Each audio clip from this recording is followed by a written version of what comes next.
আসসালামু আলাইকুম, নমস্কার।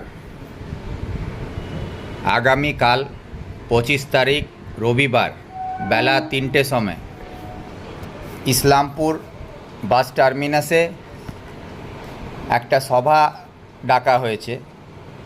সেই সভায় আপনাদের সকলকেই আসার জন্যে অনুরোধ করছি। এই সভার উদ্দেশ্য হচ্ছে ইসলামপুর মহকুমাকে ইসলামপুর পৃথক জেলা হিসাবে ঘোষণা করার দাবি জানিয়ে আমরা এই সভা করছি।